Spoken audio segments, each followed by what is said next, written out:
Morning. Bonjour tout le monde. Il est même pas 6h du matin. Je suis déjà dehors. Donc c'est une longue journée qui m'attend. Juste pour partir en vacances. Mais ça vaut le coup quand on rentre au paradis. Allez, à tout de suite. Bon, je suis arrivée chez moi. Just arrived in Martinique. Thanks God. I don't have any suitcases, so I can just go and see my mom, so I can't wait. Donc j'ai pas de bagage, pardon. Donc j'ai pas à attendre. Je peux aller directement vers la sortie pour voir ma maman. Coucou tout le monde. Hi everybody.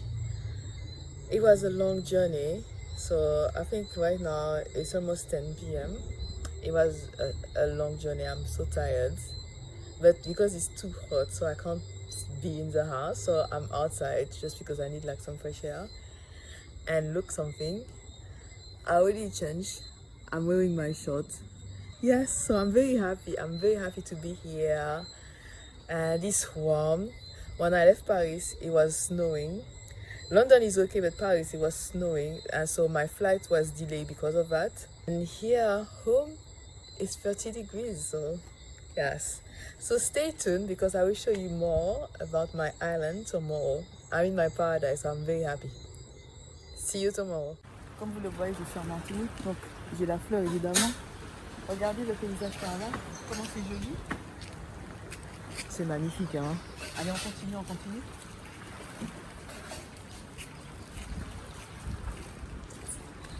Donc ici en fait c'est une toute petite plage. Je ne vais pas me baigner parce que c'est trop petit pour moi, mais le décor est magnifique. Donc regardez.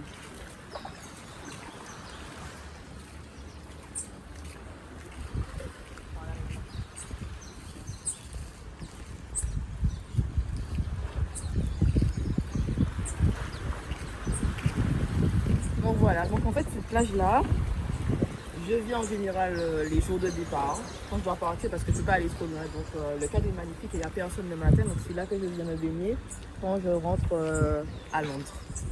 C'est vraiment magnifique, en plus aujourd'hui il y a un beau soleil dégagé, il n'y a pas beaucoup de nuages. On voit les pitons du Carbet ici. Voilà les pitons. Hi everybody, look I'm driving. I like driving, but it's pointless to have a car in the UK. I mean in London, but here in Martinique we do need a car. So yeah, look at the weather here, people. Look at the weather.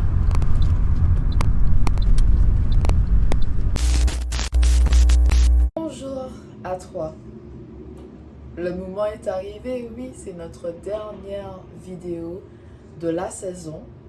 Et je t'avoue que j'ai beaucoup réfléchi sur l'endroit où j'allais enregistrer cette dernière vidéo.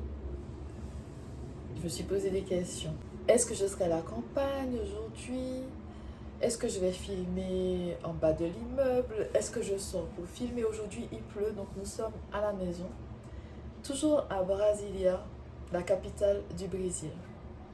J'ai enregistré dernièrement le dernier épisode du podcast The Victorious Woman et j'avoue que j'ai terminé les larmes aux yeux. Vraiment les larmes, parce qu'il y a vraiment cette conscience que c'était le dernier épisode et qu'après il n'y en aura pas.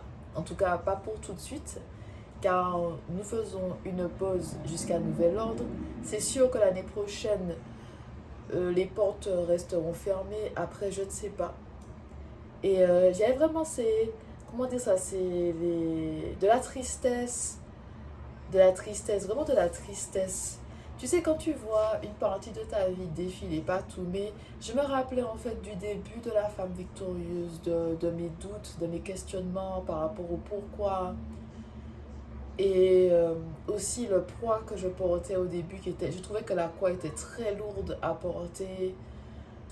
Et aussi en fait, j'ai changé en tant que présentatrice, j'ai changé en tant que personne aussi durant ces dernières années. J'ai commencé en 2020, La Femme Victorieuse. Le site en fait, j'avais commencé à travailler dessus en 2016. Et tu sais, qu'est-ce qui s'est passé? En 2015, je me retrouve célibataire, je perds mon travail, je décide de rentrer en Martinique pour faire le point, pour prendre du temps pour moi. Je me suis dit, je ne peux pas affronter l'hiver en Angleterre à Londres seule parce que je me sens trop mal. Et c'est mieux pour moi de rentrer quelque temps en Martinique pour prendre du recul et revenir en force, revenir avec plus de force à Londres. Euh, donc je prends ce temps-là et c'est comme ça que le site il est né. Il est né en fait de mes cendres. Tu sais, quand tu dois renaître de tes cendres, il se passe quelque chose dans ta vie que tu n'aurais jamais imaginé. Tu sens que tu meurs dans la situation. Quand tu te relèves en étant une autre personne. Et c'est ce qui s'est passé. Je suis rentrée en Martinique pendant des mois. Je crois que cette fois, je suis rentrée en soit octobre, soit novembre 2015. Et je suis retournée en Angleterre, je crois, en octobre 2016. Pour prendre du recul, pour changer de direction. Je suis morte en 2015 et j'ai dû me relever plus forte que jamais avec une nouvelle direction dans ma vie en étant alignée avec la volonté de Dieu pour moi. Et je me souviens, quand je suis rentrée en Martinique, j'ai dit à Dieu, je rentre pas en Angleterre tant que tu me dis pas la raison pour laquelle tu m'as créé. J'ai dit, hors de question que je retourne en Angleterre et ne pas savoir là où je vais et qu'est-ce que je suis censée faire. Dans le sens, ma raison d'être. Pas seulement à trouver un métier, trouver un travail, trouver une occupation, trouver une activité, mais quelle est ma raison d'être? Et c'est en 2015-2016 que je pose la question à Dieu, pourquoi tu m'as créé? Et j'ai frappé à sa porte pendant des mois. Je crois qu'au bout du 4e mois, il m'a révélé ma raison d'être. Mais j'ai dit à Dieu tous les jours, je vais te harceler. Je vais te harceler. C'est écrit dans la Bible, dans Matthieu 7. Ouvrez, non, frappez et on vous ouvrira. Frappez, on vous ouvrira. Cherchez, vous trouverez. Et le dernier, c'est quoi? Donc, demandez et l'on vous donnera. Ben, j'ai frappé à sa porte. J'ai frappé à sa porte. J'ai dit, je t'ai harcelé. Tous les jours, je suis là, tous les jours, je me réveille, Seigneur, pourquoi tu m'as créé? Quelle est ma raison d'être? Et il a fini par me répondre. J'ai reçu la réponse 4 mois après. Et j'étais soulagée parce que je me suis dit, je ne veux pas retourner en Angleterre sans direction, sans savoir le pourquoi du comment. Et je suis retournée en Angleterre. À ce moment-là, tu sais, j'ai eu une vision cette année-là que tout ira bien et que j'ai eu la vision que les choses vont s'améliorer dans ma vie petit à petit. J'ai eu cette vision-là. Le Seigneur nous parle tantôt d'une façon, tantôt d'une autre. J'ai justement un livre, Comment entendre et discerner la voix de Dieu, qui est en vente sur Amazon si ça t'intéresse. Mais le Seigneur peut te parler avec ça peut être même un chuchotement, une petite voix. Ça peut être par des visions, par des rêves. Après, pour les rêves, il faut savoir interpréter les rêves. Ça peut être à travers la bouche de personnes qui t'entourent. Il te parle de différentes façons. Mais j'ai eu cette vision-là qu'à partir de cette année-là, les choses allaient changer pour moi. Ça ne s'est pas mis en place rapidement, mais c'est vrai que ma vie s'est améliorée à partir de cette année-là, 2015. C'est-à-dire en 2015, c'est ce moment où vraiment ma vie a été chamboulée. C'était vraiment un nouveau départ pour moi. Mais je ne le savais pas à ce moment-là. C'est-à-dire que quand tu es dans la souffrance, tu n'as pas ce recul-là pour voir que dans cette souffrance-là, c'est un nouveau départ. Quand le Seigneur écrit dans la Bible, je suis en train de faire de nouvelles choses, ne le vois-tu pas? Mais quand tu souffres, tu ne vois pas que c'est un nouveau départ. Tu ressens la souffrance, tu te poses des questions. Pourquoi? Tu restes au pied de Dieu malgré les incompréhensions, mais c'est difficile, c'est dur. Je suis restée au pied de Dieu malgré tout. Mais il y avait cette souffrance en moi. C'était un nouveau départ pour moi en 2015-2016, mais je ne le savais pas à cette époque-là. Je n'avais pas ce recul nécessaire pour voir pour percevoir, pour discerner. Ah, c'est un nouveau départ. Non, c'était la souffrance. Les questionnements, qu'est-ce que je vais faire? Même au niveau de mon métier, je me posais beaucoup de questions. Je me suis dit, mais est-ce que vraiment ce métier-là est fait pour moi? Et je suis rentrée en Angleterre, j'ai trouvé un travail comme à ce moment la traductrice juridique. Et ensuite, j'ai retrouvé un travail de juriste. J'ai continué ma carrière de juriste jusqu'en 2022, jusqu'en février 2022. Beaucoup de choses se sont passées entre 2015 et aujourd'hui. On est en 2025, tu te rends compte? Beaucoup de choses se sont passées. La trajectoire de ma vie a totalement changé en 2015. La trajectoire, c'est comme si à ce moment précis, il y avait deux chemins. Et j'ai choisi le chemin que Dieu avait pour moi. J'aurais pu prendre un autre chemin, mais j'ai choisi de faire confiance à Dieu avec ma vie, de continuer de cheminer avec lui, malgré la douleur, malgré les souffrances. Parce que le Seigneur t'annonce des choses. Il te fait des promesses dans la pire saison de ta vie. Des fois, tu es dans un endroit où il n'y a pas d'espoir. Tu es dans un endroit où il n'y a pas d'espoir. Tu vois même pas la lumière et Dieu te fait des promesses. Dieu te dit, j'ai prévu ceci, cela pour toi. Là où tu es, c'est impensable. C'est l'impossible. C'est l'inimaginable. Dieu m'a pas dit en 2015 que ne t'inquiète pas, Jessie, j'ai quelque chose de grand pour toi. La femme victorieuse, il m'a pas dit ça. C'est la confiance dans les petites choses. Le Seigneur doit te faire confiance avec les petites choses pour te faire confiance avec les grandes choses. Le parcours est important. Les épreuves, traverser l'eau et le feu pour devenir, pour arriver sous cette terre d'abondance, pour être transformée, changée, pour être prête à ce destin que Dieu a pour toi, pour être prêt à ce destin que le Seigneur a pour toi. Beaucoup de changements. Tu as vu dans les premières images comment, même, dans ma manière de me vêtir, comme je te dis aujourd'hui, je ne mets pas de noir sur moi. C'est l'exception vraiment, le noir. Mais tu as vu dans les vidéos, même la paire de lunettes, tu as vu. Le décolleté. Regarde, quand je te dis que je préfère mettre ce genre de haut là maintenant, mais regarde. J'aimais bien cette petite robe là, en plus de ça. J'aimais beaucoup cette petite robe là, le bien. Les changements. Le Seigneur nous transforme d'année en année. Je vais même dire ça, le Seigneur nous transforme de jour en jour, de semaine en semaine, de mois en mois et d'année en année. Beaucoup de choses se sont passées depuis 2015. Je ne suis pas la même personne. Je n'ai pas les mêmes amis. Il y a des personnes qui sont restées avec moi, oui. Il y a deux personnes en particulier qui sont toujours dans ma vie, qu'on s'est connues quand j'étais au collège, quand j'étais à l'université. Deux personnes en particulier. Mais mon cercle a changé. Mon cercle a changé. Tu sais, parfois le Seigneur nous dit que là où tu vas, la personne que tu fréquentes en ce moment ne peut pas venir avec toi. Il y a des fois, on arrive à des carrefours, à des croisées où Dieu nous dit que là où tu vas, tu ne peux pas emmener telle personne. Et c'est dur, hein, c'est dur. C'est pas quelque chose qui est facile d'avancer, de prendre le large, de dire au revoir à quelqu'un que nous aimons vraiment. Mais la question est la suivante. Vis-tu pour les autres ou vis-tu pour Dieu? Tu dis Dieu, Dieu, Dieu, mais est-ce que tu vas faire la volonté de Dieu ou encore tu dis à Dieu non, je ne veux pas en fait quitter cette personne-là, je veux garder cette personne-là dans ma vie malgré ce que tu me demandes, je ne vais pas faire. La désobéissance. Et tu sais, il y a très longtemps, je parlais avec une personne. On a eu à peu près... On s'est retrouvés, on va dire ça, pas dans les mêmes circonstances, mais la finalité, c'était la même chose. Dieu nous a demandé à tous les deux d'avancer sans se retourner et de laisser certaines personnes derrière nous. Moi, j'ai dit au Seigneur que je vais faire ce que tu me demandes de faire, même si c'est difficile. L'autre personne a dit à Dieu, non, telle personne vient avec moi. Sauf que quand cette personne a répondu à Dieu comme cela, en gros, la volonté de Dieu ne s'est pas accomplie dans sa vie.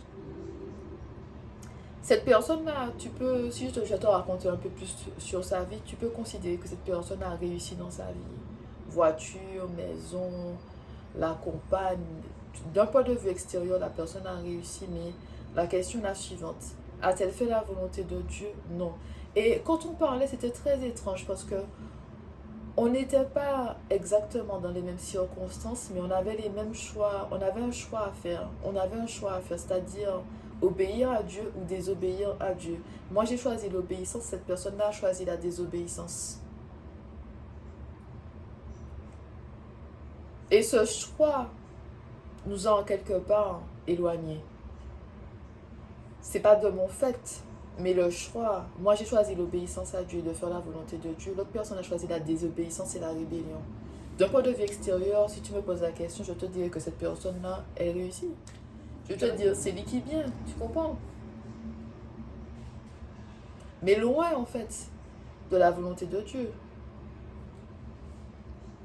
Il faut réfléchir à ça. C'est pas toutes les personnes que tu vois qui sont bien, entre guillemets, tu vois, qui ont tout, qui sont en accord, en alignement avec Dieu. La personne peut dire Seigneur, Seigneur, mais être très loin du Seigneur.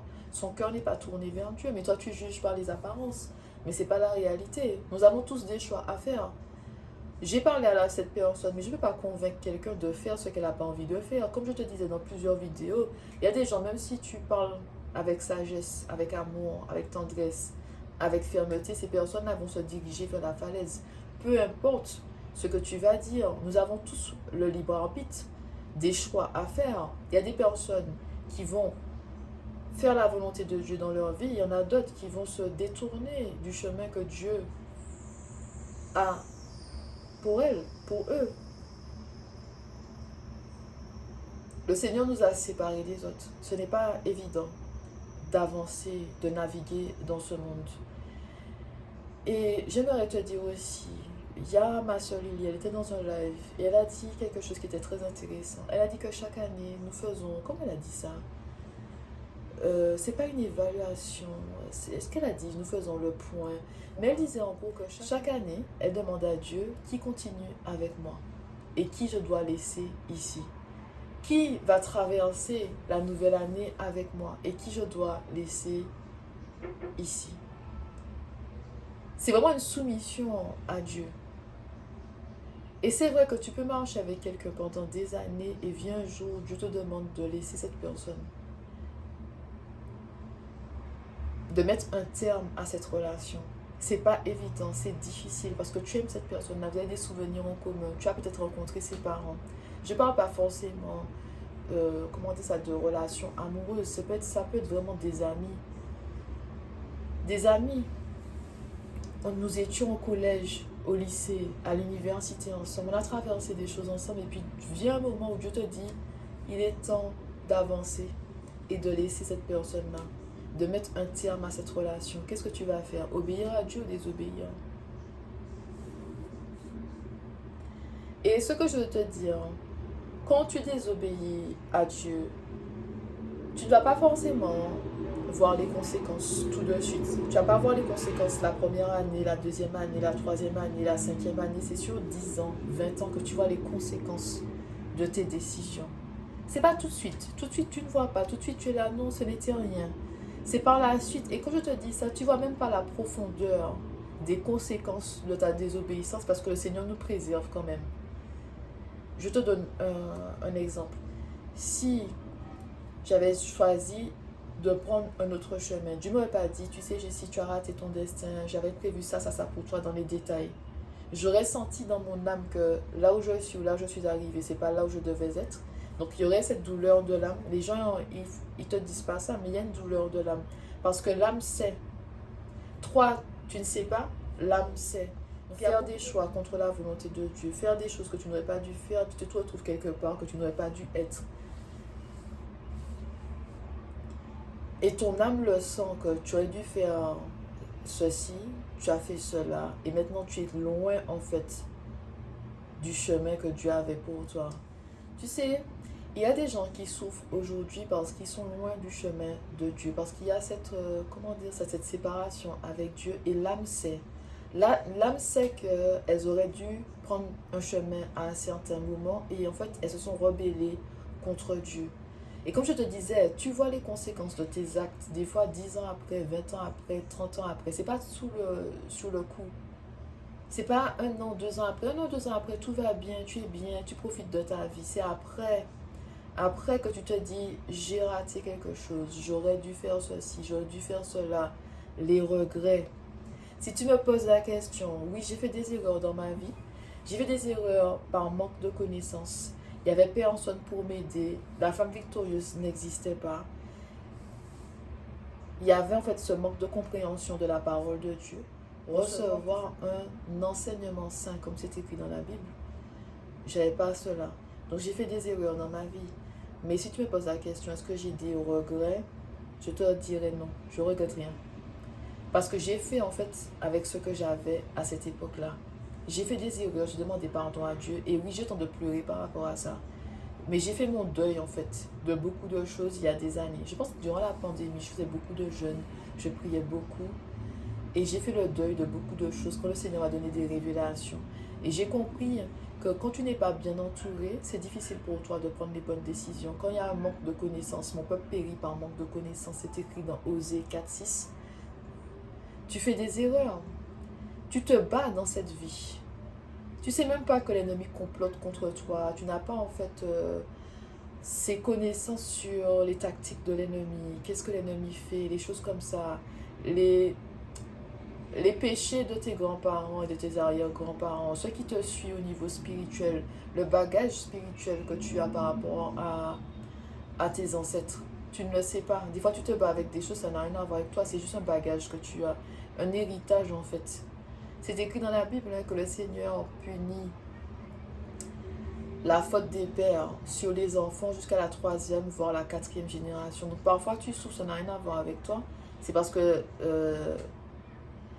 tes ancêtres ont péché contre Dieu et tu souffres par rapport à ça. C'est-à-dire que tu seras jugé par rapport à tes actes. Mais le Seigneur punit la faute des pères sur les enfants jusqu'à la 3e, voire la 4e génération. Rappelle-toi de David, ce qu'il a fait. Et ses enfants ont payé le prix par rapport à ses péchés. Ses enfants ont payé le prix. L'histoire là, de David, là, quand il a vu Bathsheba se baigner, il a tué son époux pour la prendre pour épouse. Il a eu un enfant avec elle. L'enfant, il est mort. Le premier est mort. Le deuxième, c'est Salomon. Et après ça, quand tu continues l'histoire, excuse-moi, ça... Non, excuse-moi, tu dis il y a des histoires dans la Bible, tu es là, Seigneur, c'est quoi? Donc, prends le temps de réfléchir à tout ça. Donc moi, je t'invite vraiment à prier en tout temps, à vraiment prier en tout temps. Sois en alignement avec le Seigneur, fais-lui confiance dans les petites choses comme dans les grandes choses. Mets tout à ses pieds parce qu'on ne contrôle rien dans ce monde. Tu peux penser que tu contrôles, que tu comprends, que tu connais, mais tu n'es pas Dieu. Nous, les êtres humains, nous sommes limités. Et sache une chose, c'est que quand tu donnes ta vie à Dieu, quand tu lui fais confiance, ta vie va s'améliorer petit à petit. Le Seigneur va te changer, il va te transformer, il va te libérer des poids du passé, il va détruire les forteresses de pensée sataniques. Le cheminement en soi est difficile, mais la récompense est belle. Et je te dis quelque chose que Dieu m'a dit il y a très longtemps, que les récompenses seront plus grandes que les souffrances. Quand il m'a dit ça, j'étais pas contente. J'ai dit oui, mais en attendant, mon lac a souffert. En attendant, oui, tu me dis ça, c'est bien beau, mais mon lac a souffert. Donc en gros, j'ai dit à Dieu, en attendant, je souffre. Parce que quand le Seigneur te donne quand il te donne des révélations, il te dit, voilà, j'ai ça de prévu pour toi. C'est dans le futur. Pour lui, c'est pas dans le futur, c'est dans le présent parce que le Seigneur est hors du temps. Et quand le Seigneur dit quelque chose, il proclame, c'est déjà fait dans le monde spirituel. Mais le temps de voir la matérialisation de ce qu'il a dit, des fois des mois passent, voire des années. C'est difficile pour nous d'attendre des années pour voir quelque chose que Dieu t'a dit il y a très longtemps. On prend l'exemple de Joseph. Joseph, il a eu les 2 rêves, mais combien d'années il a dû attendre pour être positionné dans le palais de Pharaon? Il a encore attendu 7 ans. 7 ans, je crois. Il a encore attendu 9 ans pour voir en fait son père de nouveau. C'est difficile. David, pareil. Il a été loin quand il était bien jeune, mais le temps qu'il accède au trône, ça a pris des années. Des années de persécution avant de voir ce que Dieu a prononcé dans sa vie se manifester. C'est dur. Très dur. Abraham et Sarah. Tu seras le père de nations. Combien de temps ils ont attendu pour avoir ce Isaac? Des années. C'est compliqué, hein? C'est pas évident. C'est ça qu'il faut prier pour la force. Fortifie-toi et prends courage. C'est écrit dans Josué, je crois. Je sais pas c'est quoi. Je vais mettre pour toi le verset. Fortifie-toi et prends courage. Demande à Dieu la force pour avancer avec lui parce que c'est dur. Il y a des moments où tu voudras abandonner. Seigneur, j'en ai marre. Seigneur, j'en peux plus. Moi, je t'invite vraiment à parler à Dieu, à lui dire ce que tu as sur le cœur parce que le Seigneur nous réconforte. Et il y a des douleurs, des souffrances, des tragédies, des obstacles, des difficultés que nous pouvons traverser qu'avec Dieu. Humainement, c'est trop difficile, mais avec le Seigneur, il nous donne la force. Donc, repose-toi sur l'Éternel. Donne la main à ton Père. Laisse-le te guider. Laisse-le te montrer la voie que tu dois emprunter. Laisse-le guider tes pas. Prie pour inviter tous les jours l'esprit de volonté de Dieu et d'obéissance à Dieu. Rejette l'esprit de rébellion et de désobéissance. Je t'invite aussi à méditer sur Deutéronome 28. C'est les bénédictions mais aussi les malédictions. Lis ta Bible régulièrement. Médite sur les proverbes, le livre de la sagesse. Médite dessus. Prends le temps de méditer sur cela. Ça va t'aider dans ta vie de tous les jours. Et je vais terminer par cela. Je ne sais pas si j'ai plus de choses à dire. Toutes les réponses sont dans la Bible quand tu prends le temps d'étudier la Bible. Toutes les réponses sont dans la Bible. Encore faut-il que tu prennes le temps d'étudier ta Bible. Quand tu lis ta Bible, le Seigneur ouvre tes yeux sur beaucoup de choses qui se passent dans ce monde. Et moi, je vous invite vraiment à lire votre Bible pour rester ferme dans votre foi. C'est tellement facile de dévier de son chemin et d'accueillir des pensées, des croyances contraires à la volonté de Dieu. Et d'avoir cet esprit de prostitution. Seigneur, Seigneur, mais en même temps tu sers d'autres dieux. Invite le Seigneur dans ta vie. Marche avec le Seigneur. Marche avec le Seigneur. Marche parce que le prix de la désobéissance... Le Seigneur est patient, mais le prix de la désobéissance... Tu payes un prix quand tu désobéis à Dieu. Tu payes un grand prix quand tu désobéis à Dieu. Avec Dieu, c'est la royauté, c'est l'abondance. À un moment ou à un autre, on arrive sous cette terre d'abondance. On traverse le désert pour aller sur la terre promise. On traverse la vallée des ténèbres pour arriver au sommet de la montagne. Tu la traverses. Tu n'es pas là pour camper dans la vallée des ténèbres. Tu n'es pas là pour camper dans le désert. Tu traverses.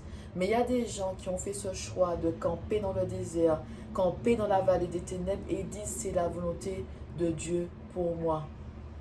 On peut traverser des saisons de souffrance. Rappelle-toi de Joseph, la maison de Potiphar, la prison et ensuite le palais. On traverse des saisons de souffrance. Mais à un moment ou à un autre, on arrive sous la terre promise, on arrive au sommet de la montagne. Il y aura toujours des défis dans la vie. C'est écrit dans la Bible, dans Psaume 92, que le juste sera fécond jusque dans sa vieillesse. Ça veut dire que la fin, c'est la mort. Il y aura toujours en fait des obstacles, des difficultés. Et il y aura aussi les bénédictions. Les bénédictions de Dieu. Fais confiance à Dieu et ta vie s'améliorera petit à petit. Fais-lui confiance. Peu importe ta situation aujourd'hui. Fais confiance à Dieu. Invite l'esprit d'obéissance et de volonté de Dieu. Ne laisse pas l'ennemi te détourner du chemin que le Seigneur a pour toi. Si tu fais confiance à Dieu, Dieu dépassera toutes tes attentes. Dieu fera dans ta vie au-delà de ton imagination, au-delà de tout ce que tu peux penser et imaginer. L'homme que tu es aujourd'hui, tu ne seras plus cet homme dans quelque temps. La femme que tu es aujourd'hui, tu ne seras plus cette femme dans quelque temps. Mais encore faut-il faire confiance à Dieu dans les petites comme dans les grandes choses. Marcher avec lui pas à pas. Mais je pense que j'ai tout dit. Et quand je dis ça, je ne parle pas seulement de tout dire dans cette vidéo-là, mais tout dit depuis le début de la femme victorieuse. J'ai partagé avec toi tout au long des années ce que Dieu a mis dans mon cœur. J'ai utilisé mon expérience pour illustrer certains passages de la Bible. C'était pas évident tout le temps, mais j'ai toujours eu ce cœur, tu sais, d'aider mon prochain, de tendre la main à mon prochain pour que mon prochain aussi puisse réussir dans sa vie. Parce que j'ai grandi dans une famille, oui, qui connaissait le Seigneur, mais c'est vrai que je ne voyais pas la puissance de Dieu dans la vie de ces personnes qui allaient tous les dimanches à l'église. C'est écrit que la parole de Dieu est vivante. Il y a le renouvellement de l'intelligence. Il y a des personnes qui ne reçoivent pas d'enseignement sain et elles sont coincées en fait dans un cycle infernal. Répéter les mêmes erreurs encore et encore. Penser que être enfant de Dieu, par exemple, c'est être une serpillière, accepter n'importe quoi, rester dans des situations abusives et toxiques. Et ce n'est pas la volonté de Dieu pour nous. Mais quand tu as la connaissance, la sagesse divine, la compréhension, ta vie commence à changer. Le Seigneur te change profondément. Il y a le développement personnel et le développement spirituel avec Dieu. Et c'est ce que je souhaite à tout le monde, se rapprocher de Dieu et avoir la victoire dans tous les domaines de sa vie en étant fidèle à Dieu. Rester ferme dans sa foi, faire ce que le Seigneur attend de nous, faire sa volonté, la volonté de Dieu. Oui, tu sais qu'est-ce que j'ai fait? J'ai regardé la vidéo que j'ai enregistrée ce matin, c'est dimanche 7 décembre 2025, donc j'ai enregistré, non plutôt en début d'après-midi, j'ai enregistré la première partie pour voir en fait si tout était bien. J'ai fait le montage et voici la dernière partie de cette vidéo, tu vois. Donc c'est pour ça que la lumière est allumée puisque là c'est le début de soirée et je vais publier ça sous peu. Cette vidéo ce soir, je vais publier cette vidéo pour toi. En tout cas, merci beaucoup de m'avoir suivi jusqu'à la fin. Merci à toutes les personnes qui m'ont accompagné dès le début dans cette aventure, l'aventure La Femme Victorieuse. Que Dieu vous bénisse tous. Quant à moi, il est temps de prendre le large. Good morning everybody. So we are in Martinique right now, my paradise. Look at the beautiful weather.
Hello tout le monde, donc je suis à Canary Wharf en ce moment, dans le quartier d'affaires à Londres. Donc vous pouvez voir les buildings derrière moi. Donc j'étais ici pour pouvoir célébrer, ou plutôt dire au revoir à des amis qui ont décidé de quitter Londres pour aller s'installer à Genève. Donc voilà, donc c'est le grand départ pour eux. Et ça m'a fait penser à mon expérience, la première fois que je suis partie de la Martinique pour faire mes études en France. Ensuite, je suis retournée en Martinique. Je suis partie à Londres initialement pour 6 mois, mais j'ai fini par rester là plus de 5 ans. Je suis partie à Nice m'installer, mais finalement, j'ai pas aimé, donc je suis retournée à Londres. Donc voilà, donc on a parlé en fait ce soir des nouveaux départs. Et vous en aurez plein dans votre vie, que ce soit un nouveau travail, nouvelles relations ou nouvelle ville. Il y a beaucoup de challenges quand on décide de sauter le pas, de partir, de changer. C'est vraiment l'inconnu. Quand vous changez de pays, il y a tout qui change. Je me rappelle qu'au début, quand je suis arrivée à Londres, je me plaignais de la nourriture. Je me plaignais également la nourriture, les prix exorbitants, le foie, parce que vivre dans le sud de la France et vivre à Londres, c'est complètement différent. Le foie, les saisons. En Angleterre, il n'y a que 2 saisons, c'est tout. Et quand c'est l'été, ça ne dure pas longtemps. Donc voilà, vous avez l'impression que l'hiver dure toute l'année et qu'il n'y a pas de fin. Mais ce qui est bien, c'est que quand vous changez de pays, vous êtes obligé de vous adapter. Vous êtes obligé d'utiliser parfois des compétences ou la force que vous ne savez même pas que vous avez en vous.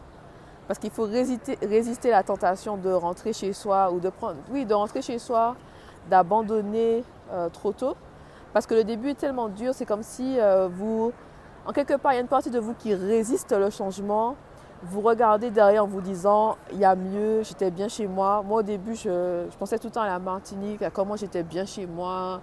Je me demandais, mais pourquoi je suis venue à Londres souffrir, le foie, le système c'est pas le même, le mode de travail n'est pas le même également. Donc, il fallait que je m'adapte à ça. Il y avait trop de changements, j'avais juste envie qu'une chose, rentrer chez moi. Mais grâce surtout au soutien de mes amis et de certains amis en particulier, franchement, ils m'ont donné la force de pouvoir rester plus longtemps ici. Et de fil en aiguille, je suis restée ici plus de 5 ans. Donc voilà. C'est normal d'avoir peur quand on commence quelque chose de nouveau. C'est normal d'avoir des doutes. C'est normal d'avoir de l'anxiété. Je me rappelle à chaque fois que j'ai dû partir, que ce soit pour mes études en France ou à Londres, dans l'avion, je me suis toujours dit pourquoi je me fais autant de mal. Je suis bien en Martinique. Je connais déjà comment ça fonctionne. Pourquoi je vais chercher la merde pour moi à l'étranger alors que chez moi je suis bien. Mais honnêtement, je ne regrette pas parce que c'est ce qui m'a aidé à devenir la femme que je suis aujourd'hui, ce qui m'a aidé à devenir la meilleure version de moi-même. Donc si vous êtes sur le point de changer de situation, de travail, de pays, juste sauter et ayez foi en vous, ayez foi en Dieu, ayez foi que vous allez réussir. Et ça vaut le coup. Même si vous ne restez pas longtemps que 6 mois, 1 an, je ne sais pas, peut-être moins, peut-être plus, ça vaut franchement le coup.